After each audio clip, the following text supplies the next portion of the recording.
Hei!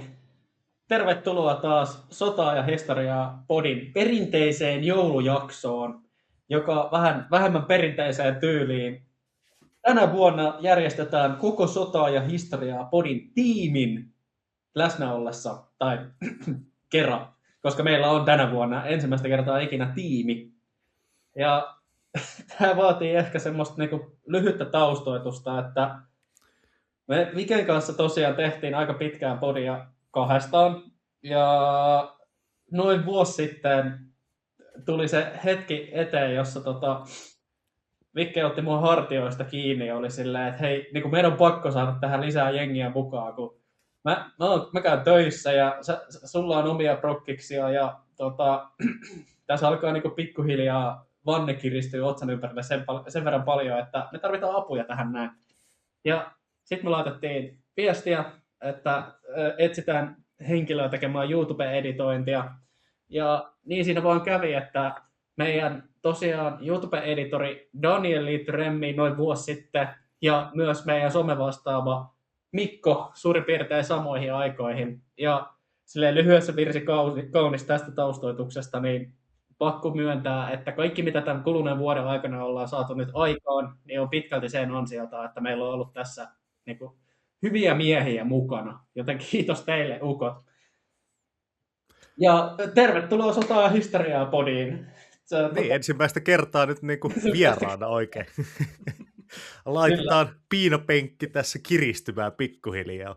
Mutta herrat, haluaisitteko vähän esitellä itseänne tässä niin kuin alkuun, koska varmastikaan kaikki... Joo, mutta herrat, haluaisitteko vähän esitellä itseänne? Saa ihan sanoa, mitä lystää. No, laitetaan ikää ennen kauneutta. Joo, siis Lämsän Mikko tosiaan Oulusta ja on tämmöinen historian suurkuluttaja ollut jo aika pitkään ja seurannut podia sieltä jaksosta 1 asti. Ja sitten kun podissa jossain vaiheessa todettiin, että tarvittaisiin ehkä jeesiä, niin laitoin DM pojille tuolla IGn puolella ja totesin, että tuskin tästä kuuluu nyt yhtään mitään. Ja ei mennyt ehkä kuin päivä tai 2, niin tuli viesti, että hei, joo, kiinnostaa. Ja sitten ruvettiin keskustelemaan ensin Viken kanssa ja sitten myöhemmin Villen kanssa, mitä mä voisin tehdä. Ja paljastui sitten muutamia juttuja, joita on tullut tehtyä ennemminkin tuolla harrastepuolella. Niin sitä kautta on päätynyt tähän tekemään näitä juttuja. Kyllä, suuri kiitos siitä. Joo, ja tosiaan mä olen Daniel Kinnunen. Mä olen tuosta Aleksanteri Suuri 2-videosta asti nyt toiminut tämän YouTube-puolen editoijana, mihin päädyin sitä kautta, että no joo, aika lailla samalla asenteella kuin Mikko, niin laitoin siihen niin sanotusti työpaikkailmoitukseen viestiä, että tuskin tästä mitään tulee, ja sitten sieltä tulee vaan viesti takaisin, ja mä olen silleen, jahas, nyt sitä mennään. Ja nyt tässä juurikin about vuoden päivät toiminut tuli YouTube-editoijana, mikä saattaa myös näkyä, että YouTuben ilme on muuttunut hieman, ja siellä on nykyään sitten myös ihan visuaalista materiaalia nähtävissä, ei ole vain Sota- ja historiapodin logoa siellä. Joo, tosiaan kaikille vinkkinä, että kannattaa käydä, jos on siellä joskus käynyt ammoisina aikoina katsomassa ja sitten todennut, että tämähän on ihan sama materiaali kuin Spotifyssa, niin ei kannata katsoa, mutta nyt siihen on viimeiset, Aleksanteri Suuresta lähtien nyt siellä on ihan jotain niin kuin uutta. Joo, ja se on pakko sanoa, että kohta siellä on myös täysin eksklusiivista materiaalia, joka on vain ja ainoastaan YouTubessa. Et me ollaan... Podcasti on sikäli helppo formaatti, että se vaatii niin kuin nettiyhteyden, mikrofonin ja jonkun sovelluksen, mihin sitä voi äänittää. Ja siitä se sitten lähtee. Ja se editointikin on sitten vähän silleen, että voi tehdä jos haluaa. Mutta YouTube on aika merkittävästi paljon työläämpi alusta. Siitä huolimatta meillä on tulossa tässä joulun uuden vuoden tienoilla sinne mielenkiintoista kontsaa, jota ei voi kuunnella, koska se on videokontsaa. Sitä tässä asioiden edelle. Tämä oli nyt tämä yksi katsojan kysymyksistä, että milloin tulee loppu. Eikö niin joo? No, mutta me voidaan avata tästä lisää, mutta tämä oli vaan tällainen teaseri. Meillähän perinteisesti tämä joulujakso, niin kuin kaikki vakikuuntelijat tietää, niin on tarkoitus pitää kevyempänä. Että vaikka me ei olla sotaa podcast, niin meidän aiheet on usein aika sotaisia. Toki muutakin historiaa käsitellään. Mutta sellaista ei niinku oikeasti jaksa joulusin, tai ainakaan minä en jaksa. Ja sen takia olemme aina perinteisesti pitäneet tämän sellaisena jonkinnäköisenä vuoden päätteen kevyempänä hassuttelujaksona. Joten niin teemme nytkin. Ja me laitettiin Instagramiin, tai itse asiassa Dani laittoi Instagramiin kyselyn näistä, mitäs se tarkkaan ottaen menikään? Ihan perinteinen Q&A-jakso. Mutta pitää vielä tähän alkuun mainita, että tämähän on myös Sota ja historia podin 100. virallinen jakso. Että tämähän on siinäkin mielessä merkkipaalu. Mutta se osui itse asiassa aika sopivasti tällaiseen jaksoon. Kannattaakin tehdä joulujakso. Kyllä. Mutta pitäisikö meidän hoitaa tänä vuonna tämä Q&A sillä, että vastataan jokainen vuorollaan näihin, koska nämä on tosi hyviä ja hauskoja kysymyksiä, mutta tähän voisi saada uutta näkökulmaa nyt, kun tiimi laajenee. Kyllä vain. Mulla on täällä kysymyksiä, jotka on siis tosiaan tullut teiltä, hyvät kuulijat, ja annetaan mennä. Ensimmäisenä, mitkä ovat aiheita, joista haluaisitte tehdä jakson ensi vuonna? Kaikilla on varmaan sana vapaa. Tehdään vaikka sillä, että me vastataan viimeiseksi. Joo.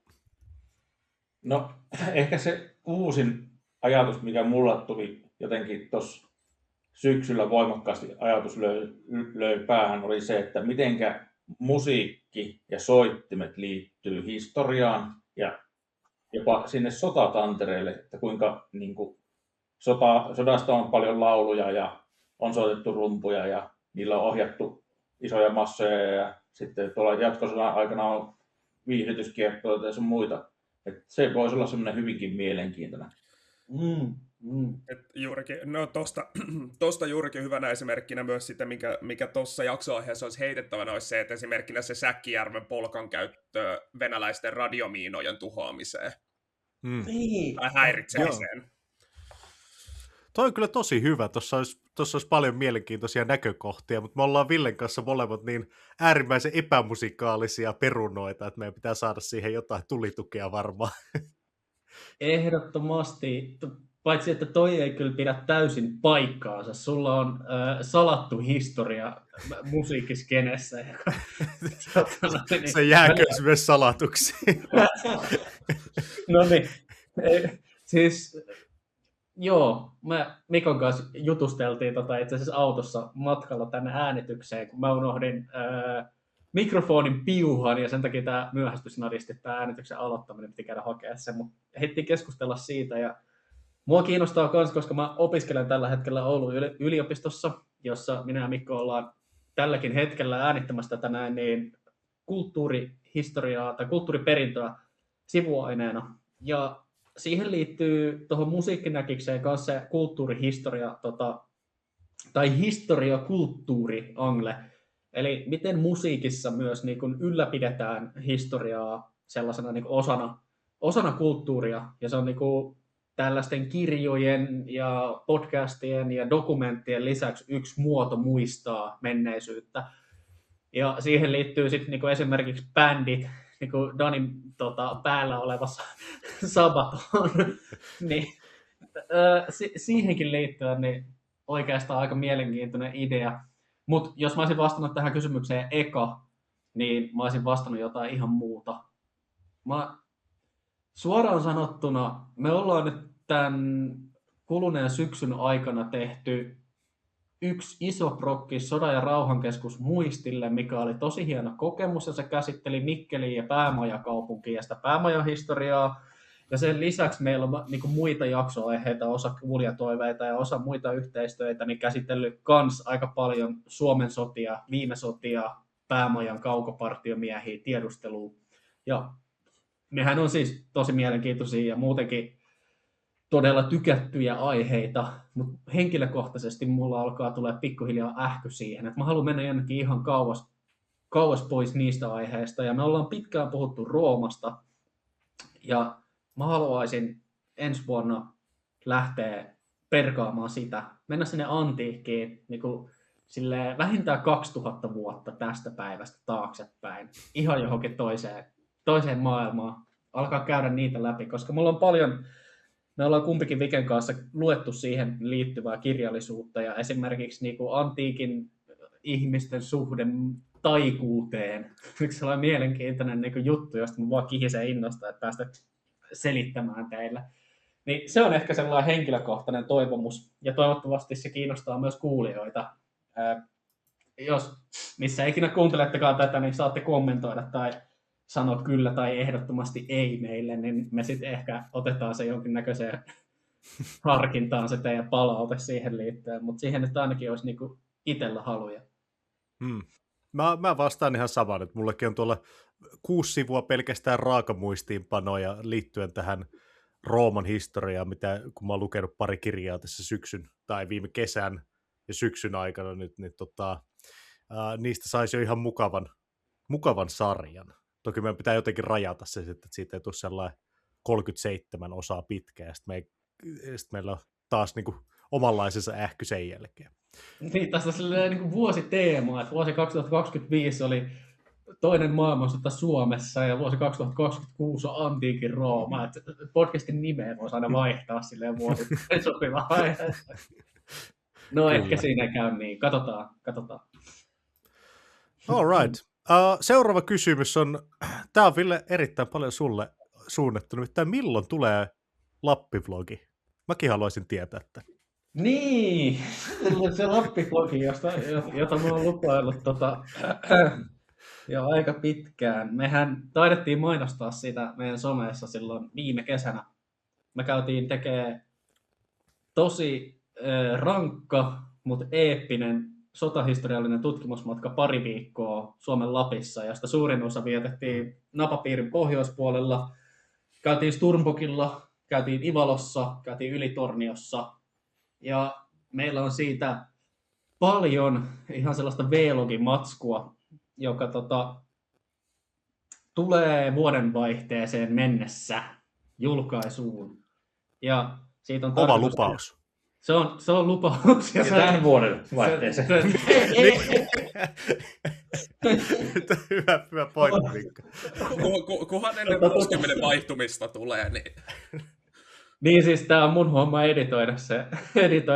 Ja tästä eteenpäin se ei ole pelkästään podcast-tiimi, joka hönkii mun selkää, vaan kaikki kuulijat, jotka nyt tämän kuuli. Mutta me julkaistaan se ja siis se on ihan sikasiistiä kontsaa. Se reissu oli ihan huikea ja mä toivon, että siitä videosta välittyy edes niinku pieni prosentti siitä niinku meiningistä ja hengestä, mitä meillä oli siinä reissussa, koska siinä otettiin kyllä miehestä mittaa ja siinä käytiin tosi mielenkiintoisissa paikoissa ja oltiin osallisena monenlaista mielenkiintoista touhua. Että, Emili ja Aleksin Operaatio Nordlicht-kirjan loppututkimus siellä kentällä, niin oltiin siellä pööpöilemässä vähän auttamassa, mutta ehkä enemmän moraalisena tukena siellä kavereilla. Ja sitten Lapin sotahistoriallisen seuran niin kuin järjestötoiminta vilahtaa siellä kanssa ja paljon muuta. Suosittelen ehdottomasti jokaiselle tässä tsekkaamaan YouTuben, mikäli sikäli kun sinne sitä alkaa tippumaan, niin käykää katsomassa. Se on hyvä vlogi. No niin, seuraava. Mikä on teidän suhteen menetetyn Karjalan evakkoihin? Se oli hyvä kysymys. Onko meillä aika läheinen kukaan Karjalasta alun perin? Itse en ole sieltä, mutta vaimon suku tulee hyvinkin vahvasti menetetystä Karjalasta. Sekä vaimon isä että äidin suku tulee osittain sieltä Kivennavaa ja Muolaan suunnasta, jotka on menetetyssä Karjalassa. Ja kyllä se tarina ja ne tarinat, mitä sieltä tulee, ja sitten pitäisi osata vielä lukea venäjänkielistä tekstiä, joka on vielä hieman haastavaa tuolla Mikkelin arkistoista saada, niin kyllä se niin pikkusen niin vaikeuttaa sukututkimusta, mitä siellä oikeasti on tapahtunut. Ja juurikin se, että kun ollaan tultu pois ja menty takaisin ja tultu uudelleen vielä pois niitä seudulta, niin kyllä se niin kuin on jättänyt lähtemättömän jäljen niin kuin suomalaiseen mentaliteettiin. No siis omalta osaltani niin esimerkkinä, no mähän laitoin teille niitä kuvia sieltä mummon isän sieltä kadettikoulun, niin tosiaan tämä kyseinen mummo, hän on Karjala-evakko. Ja mitä nyt hänen puheistaan ymmärsin, kun juteltiin, että hänen äitinsä puoli on alun perin Leningradista. Puhutaan Kotoisin. Pietarista nyt sitten niin kuin Niin. ajankuvalla oikein. Niin, kyllä. Mutta ei siinä että juurikin, että kuulu Karjala-evakkoihin, ja myös se, että no muun muassa hänen oma isänsä kuuluu upseereihin, mitä mä nyt hänen puheistaan olen ymmärtänyt. Tämä kyseinen majuri oli paikalla vuonna 1942 tällä Hitlerin vierailulla. Niin joo. Mä Legendaarinen. muistan, tästä on ollut joskus puhetta. Joo, jossain palaverissa me ollaan tästä puhuttu, jos oikein muistan.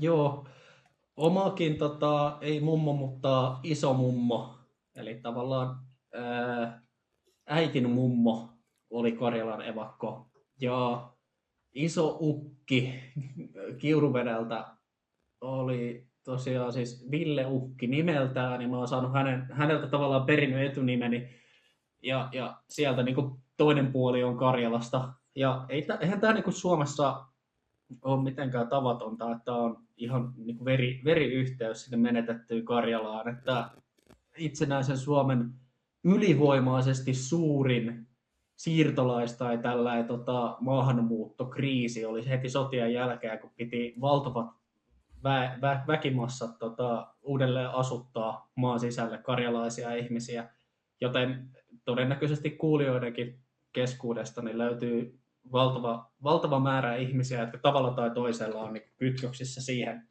siihen siirtoaaltoon. Joo, onko sulla, Vikke, jotain siteitä Karjalaan, siis, vai onko se niin konseptiin mielenkiintoinen? Siis pitää tarkentaa, että eihän kysymyksessä ole mikään maahanmuutto, vaan kysymyksessä on maan sisäinen väestön paikanvaihto. Mutta mulla ei ole mitään semmoisia niin henkilökohtaisia sukusiteitä ainakin tietääkseni, että suku tulee Kainuusta siitä ihan rajan pinnasta, mutta Kainuutahan ei sitten, tai siellä se raja ei vaihtanut paikkaa, niin se niin, on sieltä saatiin vieläkin vastapalloon paiskattua venäläiset pois. Mutta joo, mennäänpä sitten. Karjalasta muuten ennen kuin mennään eteenpäin, niin muutenkin siis tämä ehkä keskittyi silleen sukulaissuhteisiin nämä vastaukset, mutta kun me puhuttiin musiikista aikaisemmin, niin yksi mielenkiintoisin silleen menetetystä Karjalasta ja siitä tavallaan rajan taakse jääneen Karjalan romantiikasta kumpuavaa musiikkia, niin pakko mainita, että yksi mun suosikki suomalaisia yhtyeitä on Suistamon Sähkö, jotka tekee siis tällaista suomalaista neofolkkia sellaisella pienellä kulmalla, ja heidän niinku laulun aiheensa ja instrumenttinsa ja sanoituksensa hakee inspiraatiota aika vahvasti sieltä tavallaan menetetystä Karjalasta. Joten jos tämä aihe koskettaa ketään kuulijoista, niin suosittelen tsekkaamaan sen. Se on mielenkiintoista musaa. Mutta joo, ehkä se siitä.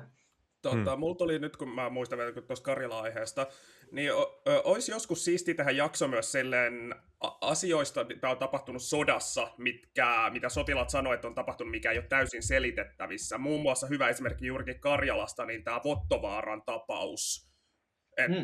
Venäläiset oli ottanut Vottovaaran huipu haltuunsa, koska täydellinen asema, mutta suomalaiset sotilaat oli sitten alkanut kuulla huutoa sieltä päältä, meni katsomaan, niin osa venäläisistä revittynä kappaleiksi, osa selkeästi pamauttanut itse omat aivonsa pellolle, että selkeästi jotain outoa, ja tässähän siis on myös se, että karjalalaisten omissa tarinoissa Vottovaaraa pidetään pahana paikkana. Niin just tommoset, tiedätkö, vähän oudommat tapaukset, mitä liittyy sodasta. Hyvänä esimerkkinä myös esimerkkinä, että brittiläiset väitti ensimmäisessä maailmansodassa, että heidän takanaan oli ollut enkeliarmeija.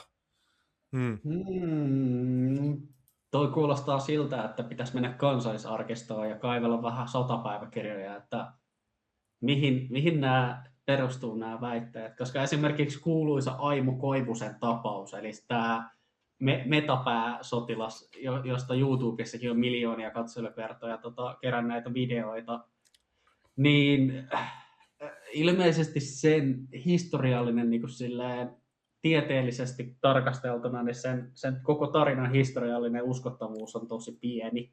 Et se on joskus 60-luvulla tyyliin Kansa taisteli-lehdessä ollut kilpailu parhaasta sotatarinasta, ja se on niinku se alkuperäinen lähdeviite tälle Aimo Koivusen eeppiselle selviytymistarinalle, jossa vedettiin pervitiiniä niin koko purkillinen ja hiihdettiin 1000 miljoonaa kilometriä ja taisteltiin Gilliardia ryssää vastaan ja selvittiin siitä jotenkin, niin se on siis sellaiseen parhaat sotatarinat kilpailun aikoinaan laitettu tarina, ja siitä ei niin kun lähtee seuraamaan sitä niin viiten jälkeen, että mihin se perustuu, niin se aina päätyy sitten loppujen lopuksi siihen lehteen, ja siitä ei muuta lähteitä ole, eli todennäköisesti se on nimenomaan tarina, ei tosi tarina. Pakko sanoa, siitä saisi hyvän elokuvan. Niin, joo, mutta meidän ei tarvitse mennä sinne Kansallisarkistoon lukeaksemme niitä sotapäiväkirjoja tänä päivänä. Nykyään ne löytyy siis sotasammosta, eli jos jotakin kiinnostaa omien esivanhempien taistelut tai mitä he on tehneet sodassa, niin kun tilaa kantakortin Kansallisarkistosta, niin sen perusteella löytää joukkoyksiköt ja sen perusteella löytää ne sotapäiväkirjat ja sieltä voi lukea omien isovanhempiensa tarinaa ihan kuka tahansa lähes ilmaiseksi. No, toi on kyllä hyvä pointti. Joo. All right. No, seuraava. Voisitteko tehdä jakson Pekka Vesaisesta? Olisi tosi kiinnostava jakso, eli jaksotoivomus tähän. Ja itse asiassa tämä Pekka Vesainen oli mullekin ihan uusi tuttu, mutta piti nyt käydä googlaamassa sitten kaveria. Onhan tämä itse asiassa ihan mielenkiintoinen. Kysymyksessähän on siis pitkän vihan aikaan ollut tai toiminut tällainen suomalainen talonpoikaisjohtaja. Oliko tämä teille tuttu kaveri? Ei ollut. Siis jonkun tarinaa olen ohuesti kuullut, mutta ei kyllä niin kuin...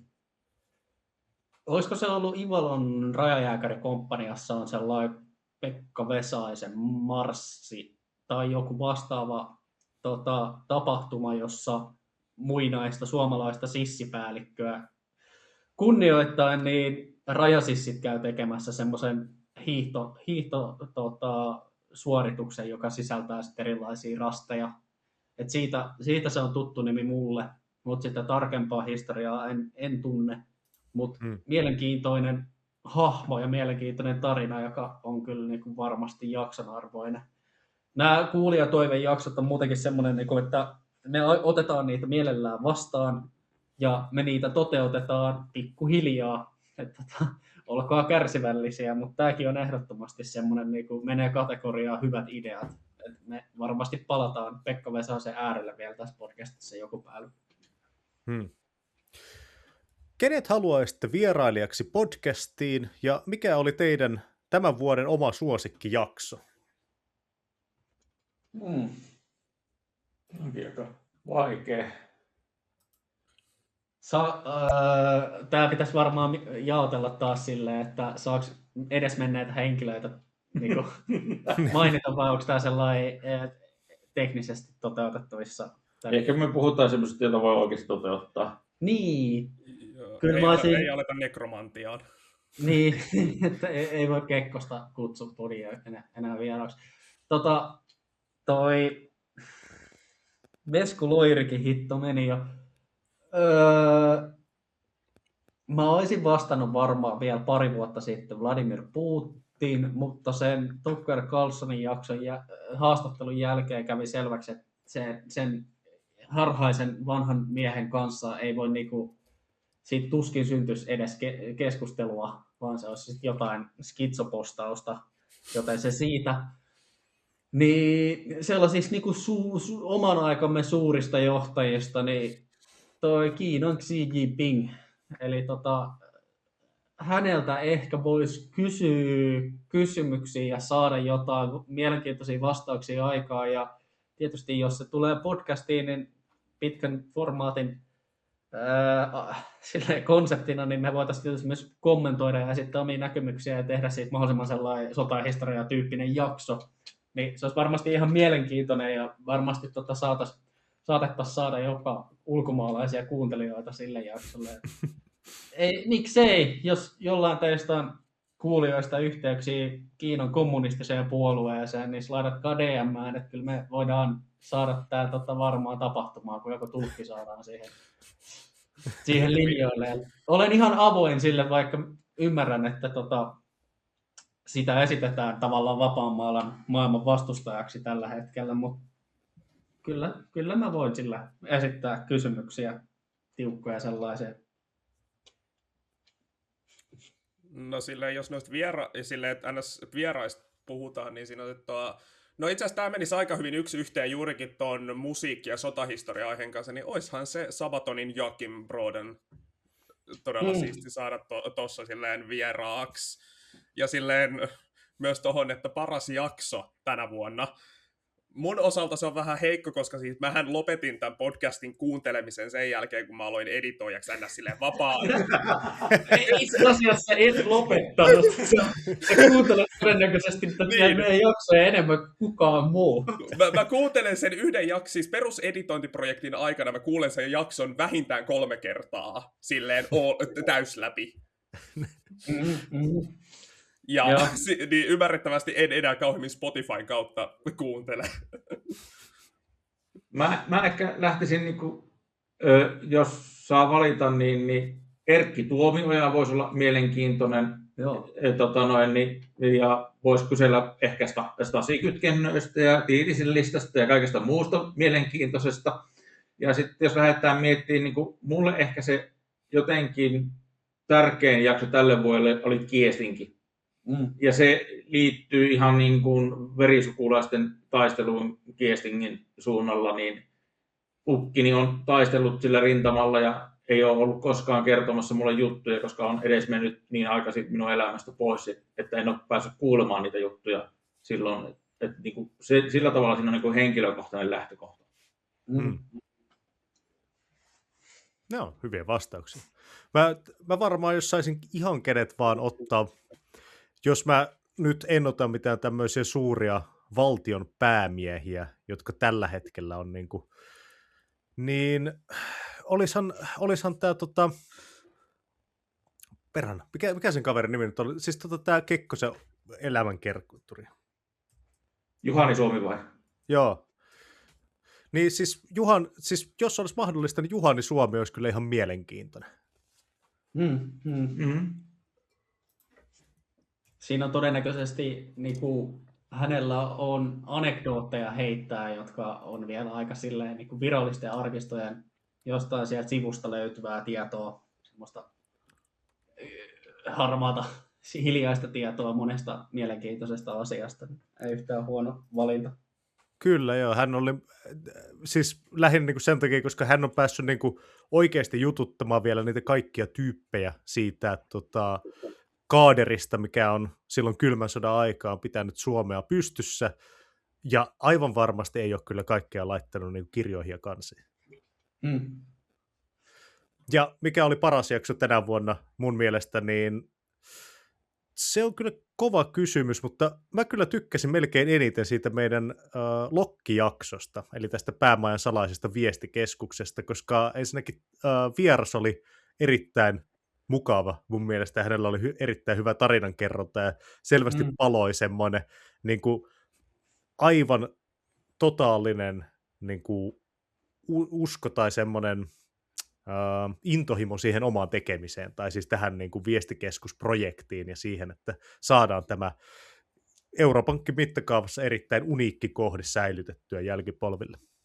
Joo, ehkä sille yleisenä mä itse tykkäsin kanssa Lokki-jaksosta ja sen tekemisestä, mutta ammattisotilaille ja etenkin entisille ammattisotilaille, koska virassaolijoilta yleensä sitoo se, että ne joutuu olemaan kieli keskellä suuta, että mitä mä voin nyt sanoa, niin ammattisotilaiden kanssa sotahistoriasta keskusteleminen on aina hauskaa, koska siinä toinen on tehnyt sitä tavallaan koko elämänsä ja varmasti näkemyksiä ja ajatuksia riittää ja sitten myös se tietty kompetenssi puhua niistä asioista, niin ne on podcastivieraiden kanssa ja myös ihan silleen saunanlaudekeskusteluina niin yleensä ehkä hedelmällisimpiä, mitä aiheesta voi käydä. Hmm. Kyllä. Jos saisitte äänittää jonkun jakson uudestaan, niin mikä se olisi ja miksi? Mä voin aloittaa tämän, koska mulla on ihan selvä. Ja ne olisi 2 ekaa jaksoa, koska ne oli aika heikkoja vielä silloin aikoina. Ja Niin. mun mielestä ne aiheet oli molemmat hirveän mielenkiintoisia. Mutta ne on siellä nyt niinku muistomerkkinä sille, että kyllä se syöpäkin kehittyy pikkuhiljaa. Se meidän ensimmäinen hittijakso, mikä taisi käsitellä kaukopartiomiehiä ja pervitiivin käyttöä ja tällaisia aiheita, niin se ei ollut tehty samantasoisella taustatutkimuksella tai tulituella, mitä me tehdään nykyään, jos käsitellään samaa aihetta. Nykyäänhän ei me uskalleta avata suutamme niin kaukopartiomiehistä ilman, että siellä on vähintään Mikko Porvali niin istumassa meidän seurassa. Niin joo, vaikka se on jotenkin tosi suosittu jakso, niin mä oon ehkä siihen vähiten tyytyväinen sen takia, että mä olisin halunnut tehdä sen näin jälkikäteen ajateltuna vielä paljon paremmin. Mutta nämä on näitä. Jostain se pitää aina aloittaa. Ihan vaan tämmöinen hyvä call-offi tähän, että pitäisikö Sota- ja Historia-podin jos me Mikko Porvalia otetaan enemmän vieraaksi, niin pitäisikö meidän sponsoroida sinne, mistä hän niitä rekordaa, niin parempi nettiliittymä. Se olisi kyllä niinku... Siis mä oikeasti käytin perusjakson leikkaamisen ajan siihen, että mä kasasin vaan niitä Mikon klippejä oikeisiin paikkoihin siellä trackillä, kun muilla on se tunti 44 minuuttia sitä raakamatskua, Mikolla sillä oli jotain tunti 20 minuuttia. Niin, se on kyllä asioita, joita kuulijat ei koskaan saa tietää, ellei ne kuuntele joulujaksoa, mutta tietyissä äänityksissä on aina enemmän tai vähemmän teknisiä ongelmia, ja me ei ole kertaakaan tehty Mikon kanssa jaksoa ilman, että se on ollut vähintään 6 pätkässä, koska se pitää aina aloittaa jostain kohtaa uudestaan. Niin siis, Dani, sähän voit vastata tähän kysymykseen sille editorin näkövinkkelistä, että mikä jakso pitäisi äänittää uusiksi sen takia, että se olisi helpompi niin kuin saada ulos. No siis kyllä mä sanoisin, että tämä mikä nytten mulla on työn alla, tämä erikoisjoukot-jakso, niin kyllä mä siitä sanon, että se ehkä, koska siis siis mulla on ollut semmoinen outo lagi Adobe Premieressä, että siis Adobe Premiere näyttää ääniraidalla, kuten nämä ääniviivat näkyy meillä täällä tässäkin ohjelmassa näkyy, niin Adobe Premiere näyttää ne silleen, mutta välillä se ei näytä. Mutta nyt se sentään näytti, koska ilman niitä ääniviivoja mä en olisi saanut niitä Mikon klippejä varmaan oikeasti täydellisesti oikeisiin paikkoihin, niin se on ollut kyllä se oli vähän silleen työmaa. Joo. Hei, silleen... mä sanoin tämän jo, mutta niinku, syvä kumarrus siitä, että... Ammattilaiset tekee ammattilaisia asioita. Täällä on vihdoinkin jotain tulitukea, että ei ole vaan silleen taistelijapari konseptilla toteutettu homma. Joulubonukset voi laittaa tähän tilinumeroon. Laitetaan tähän jakson liitteeksi, tuohon alle tulee linkki, josta voitte tallentaa erityisesti Danille lisää syffejä, että saadaan vähän parempia koneita ja laitteita, että saadaan parempaa YouTube-kontsaa. Hei, laittakaa niitä supertykkäyksiä YouTubeen, koska sieltä voi niinku oikeasti vaan niinku laittaa rahaa silleen sopivan summan. Niin se voidaan laittaa nyt, se sallittakoon, niin Dani ansaitsee sen. Tukekaa nuorta aloittelevaa ammattilaista, joka on tässä niinku mahdollistamassa Suomen suurimman sotahistoria-podin YouTube-kanavan jonkinnäköistä ilmettä. Mutta jatketaanpa sitten. Vuoden sykähdyttävin podihetki. Kyllä se varmaan itselle oli ainakin siinä vaiheessa, kun nyt syksyllä ruvettiin tuuppaamaan YouTubeen matskua vähän enemmän, ja sitten ruvettiin seuraamaan sitä YouTubeen käyttöä, ja samalla ruvettiin katsoa nettisivujen hittejä, että kun ne ihan oikeasti lähtee sitten niin kuin nousemaan. Jos mietitään, että meidän nettisivut on ollut niin kuin, tuosta jostain vapun tienoilta maailmalla, niin kyllä niin kuin se näkyvyys niin, ja sen nousu on ollut niin kuin merkittävä meille. Kyllä. Toi on kyllä kova ja menee niin kuin etenkin sinne teikäläisen asiantuntemuksen tontille isosti, koska minä ja Vikke kyllä niin kuin osataan jauhaa asioista, mutta me ollaan tosi amatöörejä, mitä tulee siihen, että pitäisi tehdä jotain muuta kuin niinku harrastelumielessä podcastia. Et se on kyllä kova. Oma sykähdyttävin bodyhetki, mä lasken sen Lapin-reissun siihen, koska tästä te kuulijatkin pääsette pian nauttimaan, mutta se on siellä Pikkuvaaran päällä, kun oltiin ensin noin 6 tuntia haravoitu sitä aluetta täysin tuloksetta. Me oltiin etsimässä suomalaisen tiedustelupartion väijytyksen paikkaa. Ja sitten meidän sotahistoriallinen tryffeliporsas Vikke Valtanen löysi 6 tunnin etsimisen jälkeen niin kuin ensimmäiset viitteet siitä, että siellä on oikeasti käyty joku taistelu. Ja sitten siinä tuli sellainen niin kuin semi-kenttähöperöitynyt niin kuin iloinen ölinä hetki kaikille paikalla olijoille siitä, että ei jumalation, että täällähän on jotain. Se oli kyllä jotenkin. Muutenkin se koko reissu oli ihan uskomaton. Myös muistihanke saa oma erityismainintansa, että se tuli meille aika yllätyksellä ja me tehtiin se aika todella nopealla aikataululla, mutta se oli suuri kunnia sinänsä, että tällaisille toimijoille, kun mitä me nyt tässä ollaan, niin näinkin etaploitunut establishmentti kuin Sodan ja Rauhankeskus Muisti, niin antoi tehtäväksi tehdä sellaisen päämajahankesarjan, niin se oli hieno kokemus ja siitä tuli kyllä paljon oppia ja jatkossa me osataan tehdä tuollaisia juttuja vielä paljon paremmin.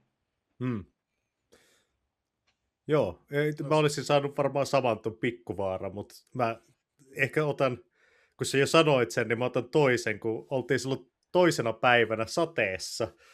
Niin. Rämmittiin ihan järkyttävä määrä kilometrejä, sellaista niin kuin siis, noin, oli se nyt yli nilkan verran vettä, semmoinen sulamisvedet, kun alkaa tuntureilta valumaan alas, ja kun se on niin kuin semmoista yhtä isoa vedenpeittämää, se niin kuin suota, se koko tunturikko siellä, ja sitten Ville meinaa vetää lipat siihen johonkin jokeen, ja sitten huutaa siellä, mä yritän ottaa sitä hyvää videokuvaa, ja sitten sä huudat siellä, että mä enää koskaan lähde sunkaan mihinkään, ja sitten nyt tuu auttamaan mua täältä ylös.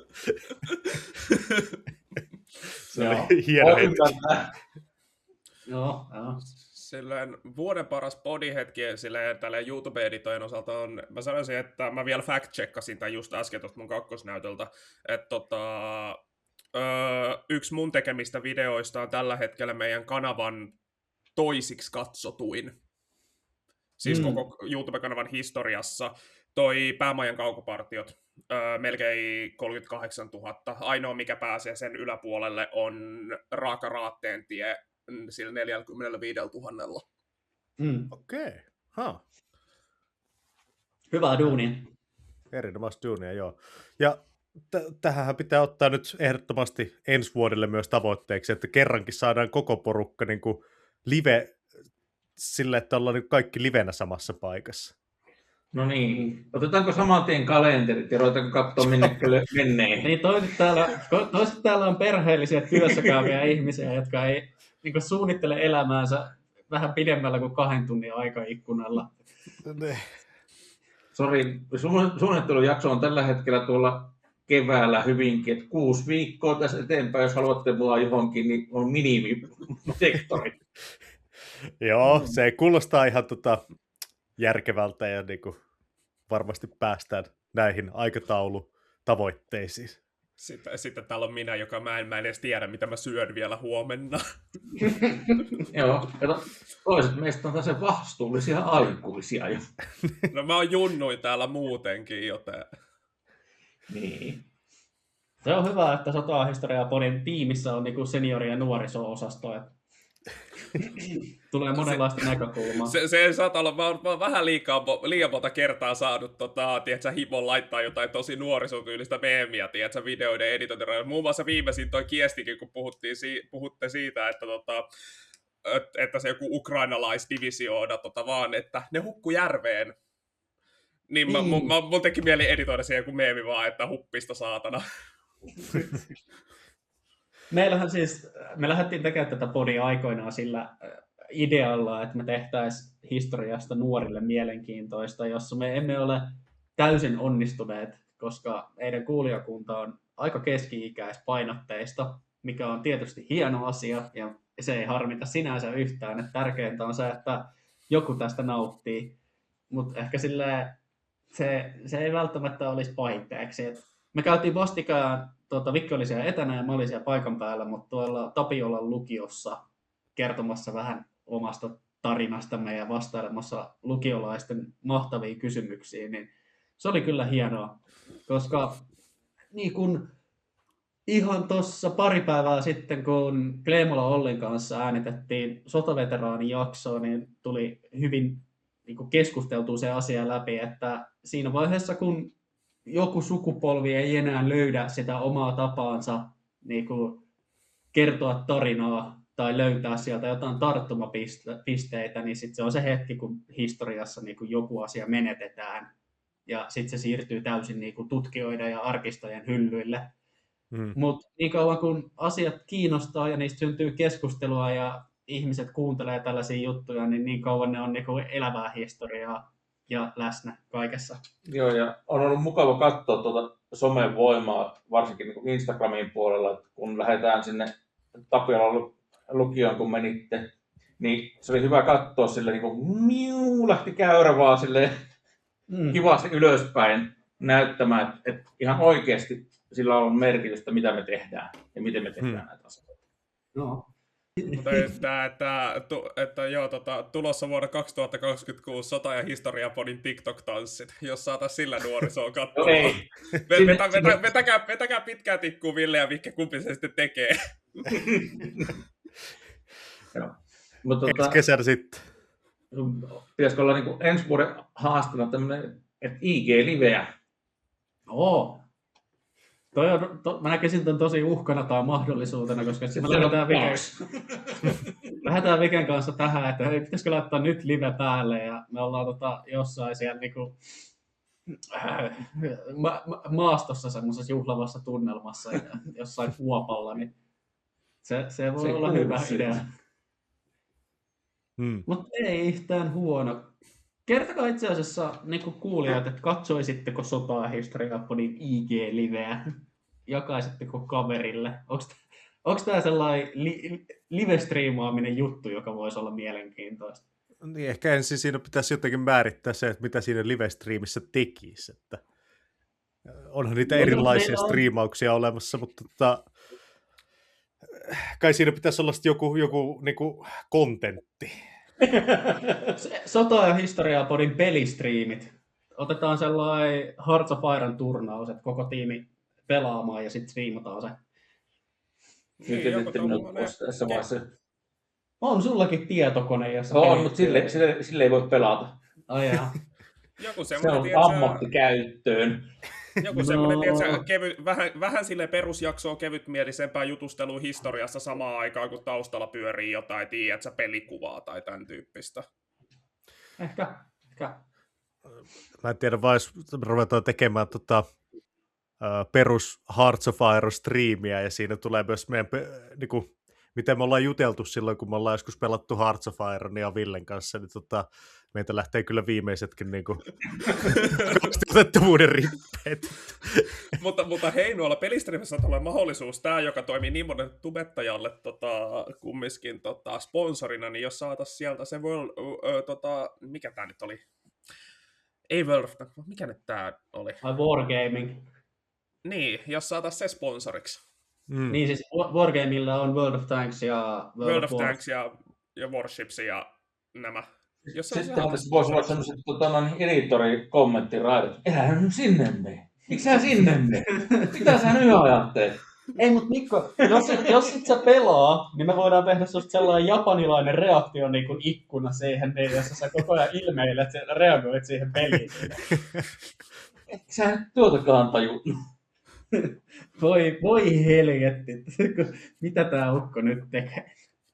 Tätä ei varmaan sitten kannattaisi laittaa TikTokiin, se olisi varmasti pännätty ihan samaan tien, niin kuin lähes puolet meidän TikTok-postauksista kokee jonkinlaisen moderaattoria. Haluatko itse asiassa niinku kertoa vähän siitä, että meillä oli monta ideaa TikTokinkin suhteen, jota sä siis pyörität, koska mulla on asenneongelma TikTokia kohtaan, en halua asettaa sitä puhelimelleni, mutta ymmärrän, että moni sitä käyttää, joten kyllä se kannattaa podillakin olla, mutta niinku, TikTok on aika hankala paikka, ainakin sun puheiden perusteella, Joo, niin postata tällaista kontsaa. Siis, no, ongelma on siinä, että jos me laitetaan sinne aseita, jossa sattuu olemaan joku tietty tunnus, joka liittyy tiettyyn keski-eurooppalaiseen valtioon ja siellä olleeseen kohtuullisen voimakas tahtoisen hallitsijaan, niin nämä on automaattisesti ei.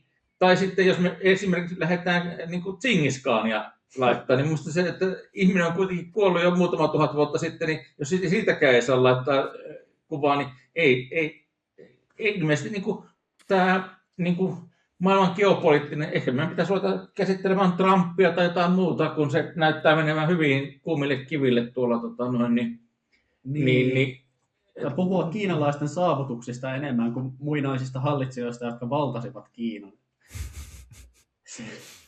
Markka Puolaheisi siis ilmeisesti oli hyvä jakso. Niin, kyllä.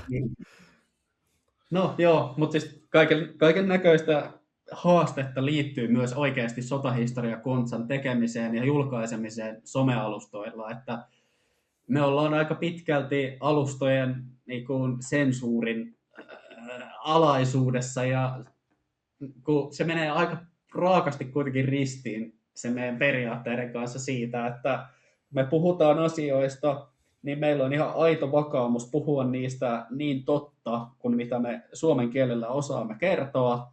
Ja aina se ei niinku ole hyväksyttävää sitten algoritmien tai alustojen mainospolitiikan suhteen. Niin siinä on tiettyjä haasteita, mutta ei me lähetä sitä kuitenkaan niinku muuttamaan. Siis se tarkoittaa lähinnä sitä, että TikTokiin ei vaan tuu tiettyjä vaikka Tsingiskaanin saavutuksista kertovia lyhyitä videoita, vaan sinne tulee sellaista kontsaa, mikä siellä voi näkyä. Ja sitten muu kontsa niin pitää jokaisen löytää sit sellaisilta alustoilta, missä sitä ei sensuroida. Niin tässä on niin kuin esimerkiksi se, että YouTubessa voi olla paljon enemmän kontsaa kuin TikTokissa, koska sillä on paljon pienempi se sensuuri. Ja taas niin kuin esimerkiksi Instagramissa voi olla melkein mitä vaan. Niin. Twitteri sallii vielä enemmän mitä vaan. Joo, Niin, niin, se siihen on me ei lähetä.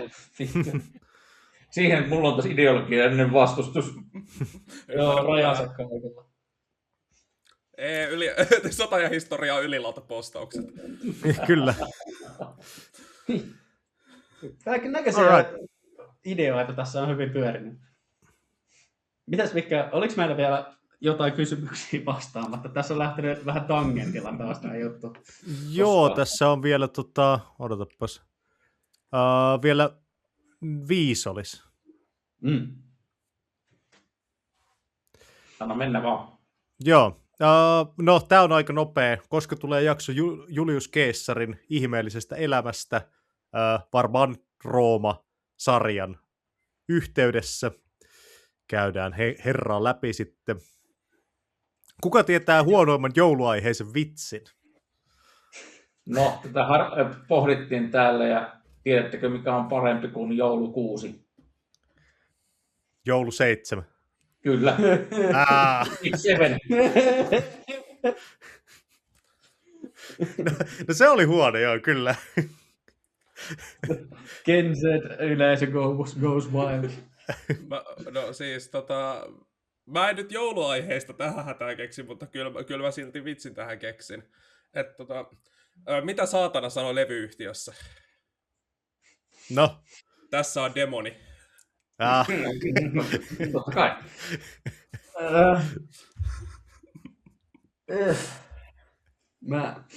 Mä kategorisesti kieltän vastaamasta tähän kysymykseen. All right, mennään. Mä en tiedä hyviä eikä huonoja vitsejä. Ville on nyt vitsitön kaveri. All right, mennään eteenpäin. Mikä on tämän vuoden globaaleista tapahtumista se, joka jää historian kirjoihin käänteen tekevimpänä? Tänä vuonna. On tietenkin vaikea nähdä, että mikä on sitten, joka jää. Tietenkin varmaan osa on niin kuin Gaasa ja mitä siellä on tapahtunut Israelissa. Että se varmaan niin kuin, saa nähdä, kuinka pitkään rauha on. Joo, paha sanoa, kun tulevaisuuden historian ennustaminen on ennustamista ja ennustaminen on aika vaikeaa, etenkin jos se liittyy tulevaisuuteen. Mutta kyllä mä veikkaan, että se niinku, ballististen ohjusten sade, mitä tuli niinku, puoli jos toisin Israelin ja Iranin välisessä yhteenotossa, niin vaikea nähdä, ettei sitä jostain historiakirjan sivuilta löydy. Mutta noin on paha sanoa, että tilanteet kuitenkin kehittyy ja näiden niin kuin tällä hetkellä meneillään olevia asioiden lopullista johtopäätöstä ei ole vielä nähty, niin se mikä sinne sitten päätyy, niin en tiedä. Mä kerron siitä sitten joskus 2050-luvulla podissa, kun se on kirjoitettu ja todettu, että mitä mieltä tästä historian kirjoituksessa oikein ollaan. Dani, onko sulla joku? No siis kyllä mä sanoisin, okei, mä en nyt tuohon Gaasan tilanteeseen mene yhtään enempää, tai meidän YouTube-kanava ammutaan maata kiertävälle radalle, tiedätkö, viu. Mutta siis kyllä mä sanoisin, että esimerkkinä Ukraina on semmoinen, mikä tulee jäämään aika vahvasti.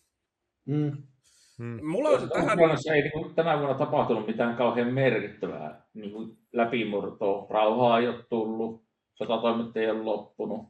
Mutta jos Ukrainaa käsitellään tulevaisuuden historiankirjoituksissa, niin tämä vuosiluku mainitaan. Ihan varmasti joo. Ei semmoista historiankirjoitusta tule olemaan, jos ei sitä mainita. Se on kyllä ihan taivaan tosi. Niin, mulla on tähän mielenkiintoinen lisäkysymys tälleen, tiedätkö, teille kaikille.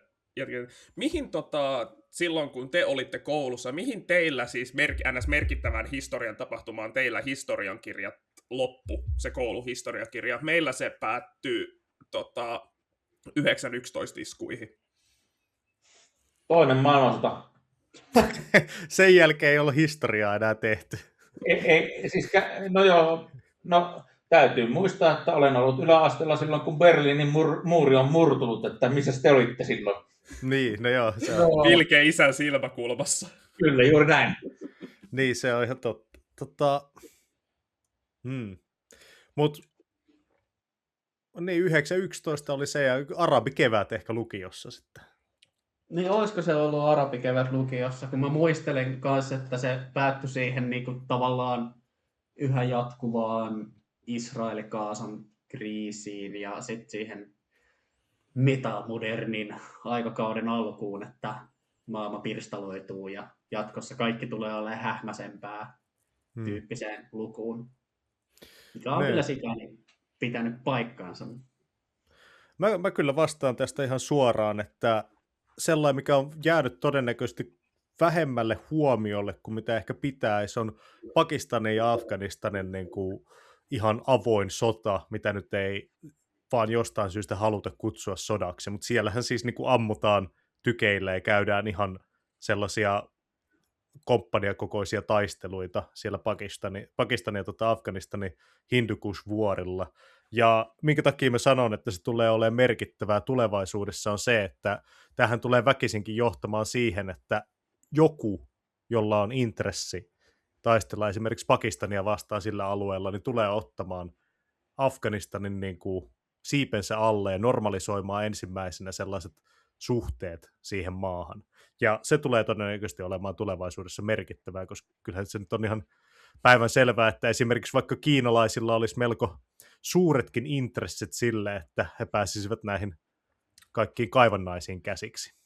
Tai sitten tällä eräällä maalla, josta Kurkyn on kotoisin, niin saattaisi olla intressit. Sieltä törmää Kiinan, Intian, Yhdysvaltoja, siis monen valtablokin tavallaan se risteyskohta on siellä jossain Afganistanin vuoristoissa ihan silleen geopoliittisesti, että ei se ole lakannut olemasta sellainen paikka. Silleen tuohon liittyen, niin käsittääkseni jo tänä niin kesänä, ei kauhean kauan sen jälkeen, kun jenkit lähti katastrofaalisesti Afganistanista pois, niin on avattu neuvottelut, että Amerikan hallinto olisi kiinnostunut Talibanien kanssa tekemään yhteistyötä, että saataisiko se Basran lentokenttä takaisin käyttöön, jos me maksetaan teille siitä ihan reilua vuokraa, kun siellä tavallaan infra nyt on ja osa meidän kamastakin on vielä siellä lojumassa, niin jos lyödään kättä päälle tästä näin, että me tullaan sinne ihan luvan kanssa takaisin. Taliban hallinto varmaan ollut ihan silleen varovaisen optimistinen, että ei tässä nyt kauheasti mitään tulonlähteitä tällä hetkellä maassa ole, että kyllähän toi on ihan harkittavissa oleva asia, mutta en muista, onko se kehittynyt siitä tai mikä siellä on tilanne tällä hetkellä, mutta Yksi, mikä tulee olemaan tuosta lähihistoriasta, mitä mä odotan silleen mielenkiinnolla, että mitä siinä kohtaa tulee tapahtua, on sitten, että mitä Venäjällä tulee tapahtumaan siinä kohtaa, kun Putinista aika jättää. Että tuleeko silleen pahinhan tilanne, mitä siinä voisi tapahtua, olisi se, että se jättää sellaisen valtatyhjöön, että se aloittaa Venäjällä uuden sisällissodan. Mutta se realistisempi on se, että sinne päätyy, tiedätkö, joku näistä Putinin seuraajista hallintaan, tai sitten siinä tapahtuu, että Putinin seuraaja pitää tulla hallintaan, sitten siellä käy meidän ihana CIA vähän hoitelemassa asioita, että sinne saadaan jenkkimyönteinen poliitikko valtaa. Ota tosta selvä. Mä en oikein usko, että siihen jenkkimyönteiseen politiikkaan, että se tavallaan se, mitä Putin on tehnyt siellä taustalla, mistä Matti J. Kari puhuu monessa YouTube-jaksossaan, niin on se ihan selvää, että siellä on tavallaan niin kuin se Putinin taustalla oleva hyvä veliverkosto pitää sen maan kurissa, vaikka siellä niin kuin tapahtuisi hallinnossa mitä tahansa. Niin ja siis Mäkin käsitys... kyllä yhdyn tähän Mikon mielipiteeseen tästä. Siinä on pointtia. Joo, ja Venäjällä tämä vallanvaihto on tapahtunut jo vuosikymmeniä aika pitkälti silleen, että siellä on tietyt valtablokit, siis niinku porukka ihmisiä, joilla on tavallaan sit siinä vallanvaihdossa se asema taputtaa jotain kandidaattia olalle ja sanoa, että niinku sä jatkat nyt tästä. Esimerkiksi Gorbachevhan valittiin aikoinaan Neuvostoliitossa sillä, että siellä oli se KGB-klikki, se Venäjän niinku tiedustelupalveluiden tavallaan faction tai niinku porukka siellä valtion sisällä, jotka ymmärsivät Neuvostoliitossa olevat ongelmat ja sitten vaan niinku tekivät arvion siitä, että he tarvitsevat nyt jonkun henkilön, joka yrittää ratkaista esimerkiksi Neuvostoliitossa niinku pahasti rehottavaa korruptio-ongelmaa ja tiesivät, että Gorbachev saattaa olla sellainen korruptoimaton henkilö. Ja sitten vaan taputettiin olalle, että olemme nyt tulleet sellaisen johtopäätökseen, että sinä jatkat tästä. Ja se saattaa olla niinku se tapa, jolla Venäjällä valta vaihtuu Putinin jälkeenkin. Et siellä on tiettyjä kandidaatteja ja sitten siellä on loppujen lopuksi ne varjoissa olevat kuninkaantekijät, jotka sitä päättää ja sitten sen jälkeen taas niinku se, kuka siellä ikinä valikoidaakaan johtoon, niin saa huseerata ja niinku varjoissa olevat henkilöt niin on taustalla ja toivoo parasta. Mutta tämä on vaan niinku oma mutu. Mä en ole mikään Kremli-ekspertti. Jonkun verran tietysti asiaa tutkinut. Hyvähän se on siinä, kun poliittinen vastarinta, niin kuolee pudotukseen hotellihuoneen ikkunasta, kun hotellihuone oli ensimmäisessä kerroksessa. Joo. Nämä on näitä. Joo. Viimeinen kysymys. Tämä oli siis 2-osainen. Mikä oli teidän kunkin suosikkijakso, mutta tämä jo käytiin. Ja mikä on suosikki-aihepiiri historiassa?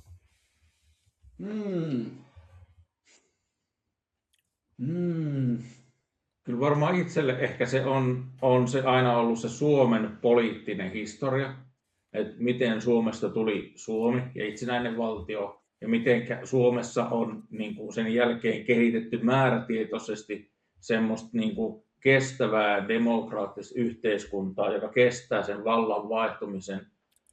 Ja että ei olla niin kuin tuuliviirinä, kun hallitus vaihtuu jostain johonkin toiseen, niin ei yhtäkkiä canceloidakaan kaikkia edellisen hallituksen päätöksiä ja tehdä 180% ja U-käännös johonkin toiseen suuntaan. Et se on varmaan ehkä se niin kuin itselle se mielenkiinto. Mulla ainakin toi vaihtelee aika paljon, että jossain vaiheessa oli enemmän kiinnostusta juurikin tähän Suomen toiseen maailmansotaan. Jossain vaiheessa on ollut paljon enemmän kiinnostusta varhaiseen moderniin aikaan, esimerkiksi täällä niin kuin läntisessä Euroopassa. Mun mielestä Hollannin nouseminen niin kuin takapajuisesta suosta maailman ykkösmahdiksi 1600-luvulla on itse asiassa erittäin mielenkiintoinen aihe ja tämmöinen historiallinen kehityskulku. Ja sitten toisaalta nyt mä oon viime aikoina mä oon siis lukenut yhtä kirjaa, joka käsittelee niin kuin tämmöisen japanilaisen matkailijan, tai siis japanilaisen tutkimusmatkailijan matkaa halki brittiläisen imperiumin 1800-luvulla. Ja se on mun mielestä ihan mielenkiintoinen, kun näkee brittiläisen imperiumin niin kuin japanilaista näkökulmasta. Ja sitten hän on vielä piirtänyt paljon hienoja tämmöisiä perinteisiä japanilaisia piirroksiakin siitä ja silleen. Hän käy sitten niin kuin Mombasassa ja Intiassa ja nyt se taitaa olla Kapkaupungissa, mä oon siinä kohtaa kirja. Joo. Mulla itsellä se on aina ollut toi ensimmäisen ja toisen maailmansodan aikakausi. Varsinkin se ensimmäinen maailmansota siltä osin, että miettii, että kuinka merkittävä muutos se. Miettikää, että millaiseen meidän olisiko meidän nykyinen sodankäynti kehittynyt tällaiseksi niin nopeasti ilman ensimmäistä maailmansotaa? Että kun siinä on se, että miettikää, tämä on tämmöinen asia, mitä on pyöritellyt mielessäni aina välillä, että miettikää olla sen, tiedätkö, siellä juoksuhaudassa sen saksalaisen sotilaan niin sanotusti kengissä, kun se näkee ensimmäistä kertaa panssarivaunun. Joo. Ja siis tuossa tavallaan teknologia kehittyy rauhan aikana. Et sotahan jäädyttää teknologisen kehityksen, mutta sitten taas innovaatio kiihtyy sodan aikana. Eli ensimmäistä maailmansotaa edelsi 100 vuotta sellaista niinku enemmän tai vähemmän rauhaa. Mikä on innovaation ja teknologisen kehityksen ero? Mä näkisin sen sillä, että tiede vaatii avoimuutta ja tiede vaatii sitä, että vaihdetaan ja jaetaan sitä tietoa, että niinku oikeasti päästään eteenpäin. Mutta sitten taas innovaatio se, että niinku on keksitty jo jotain, mutta niitä ei ole vielä niitä palikoita yhdistetty. Et esimerkki nyt Ukrainan sodassa niin on edeltänyt hyvin pitkä aikakausi sitten kylmän sodan niin kuin loppumisen jälkeen ja sitä ennenkin vielä enemmän tai vähemmän avointa semmoista tieteellistä kehitystä kylmän sodan aikana.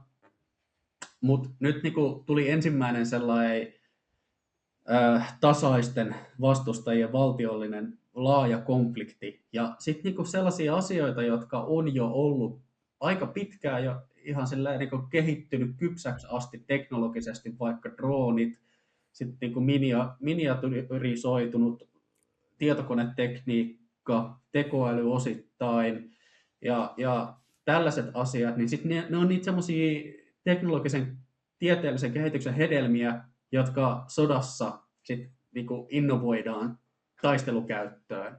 Yhdistetään ne palaset ja siitä syntyy uusi järjestelmä ja se tekee sitten sellaisia murroksen tekeviä juttuja. Mutta sitten taas niinku se itse tieteellinen kehitys, niin sehän kärsii niistä rajalinjoista, mitä sota nostaa yhteiskuntien välille. Ja se itse niinku perustutkimus hidastuu merkittävästi sotien aikana, maailmansotien aikana.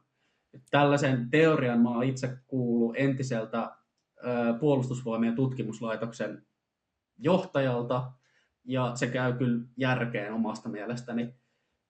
Sille ensimmäisessä maailmansodassakin niin tavallaan sit pakon edessä sotatilassa niin armeijat alkaa etsiä ratkaisuja semmoisista asioista, jotka on ollut tavallaan ja kehittynyt, mutta rauhan aikana ei ole tavallaan niinku ollut sitä eteenpäin puskevaa voimaa sitten kehittää niistä jotain ihan sinne loppuun asti jalkautettuja ratkaisuja.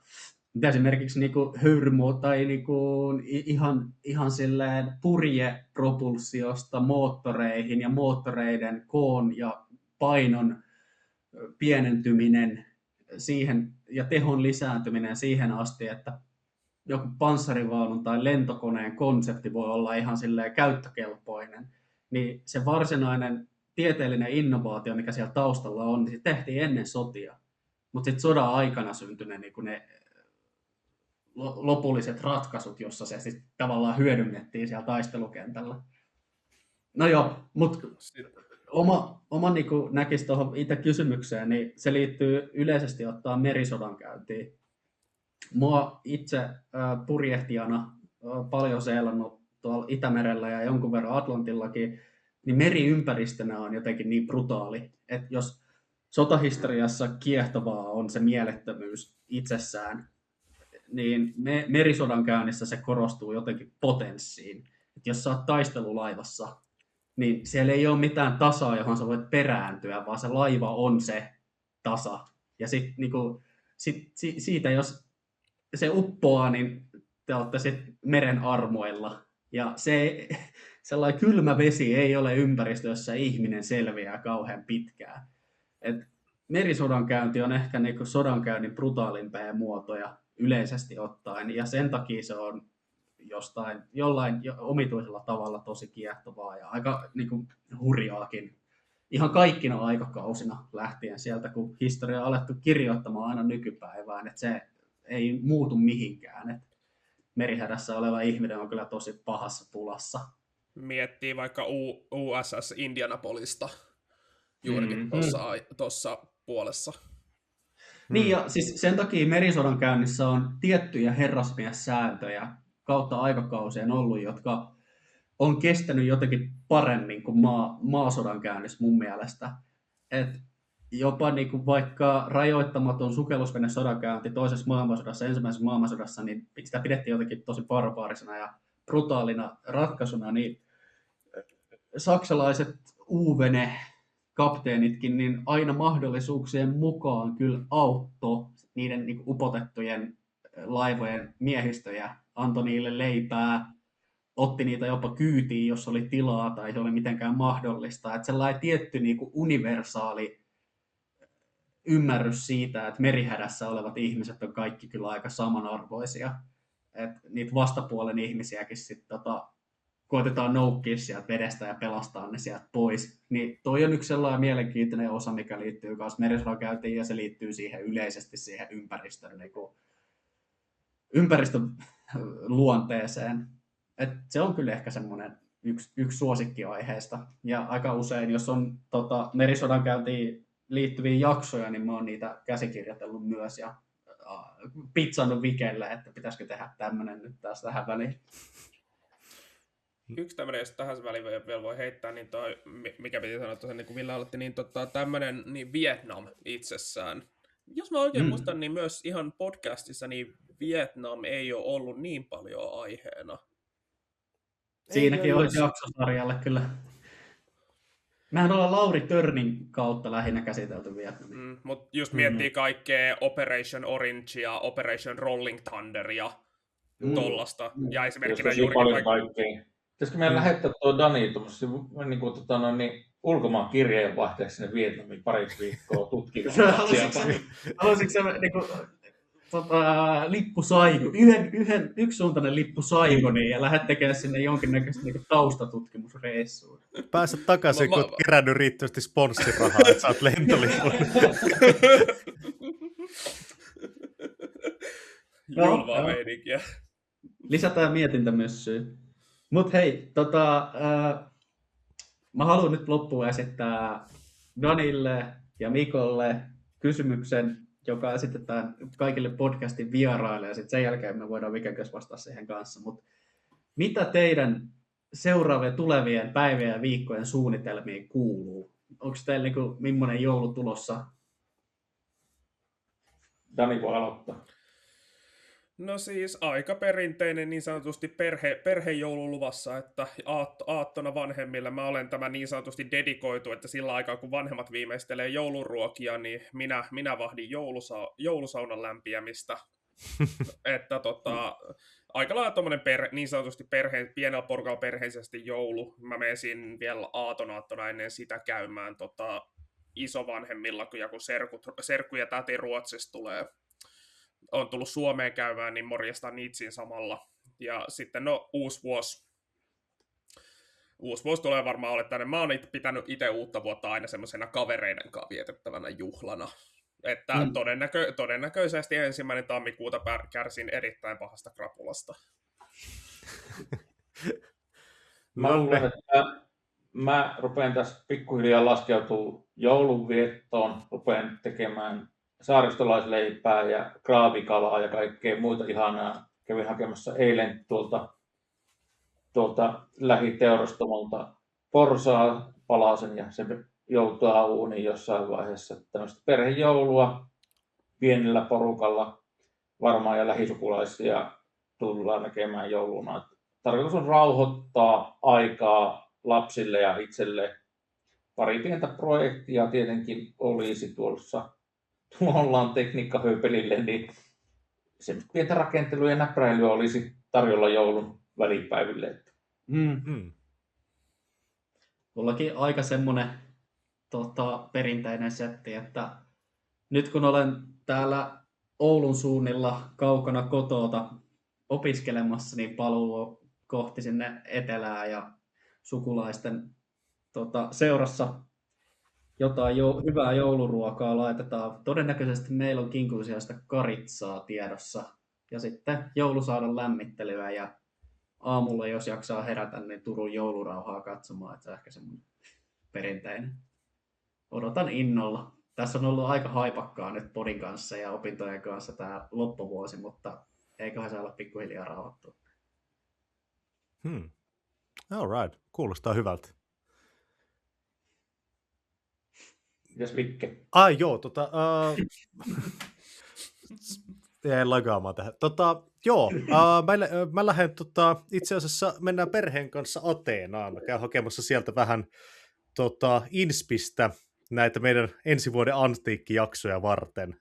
Siellähän on Akropolis Kukkula, onko se ensimmäistä kertaa 30 vuoteen sillä tavalla auki, että sinne pääsee ilman rakennustelineitä kuikuilemaan.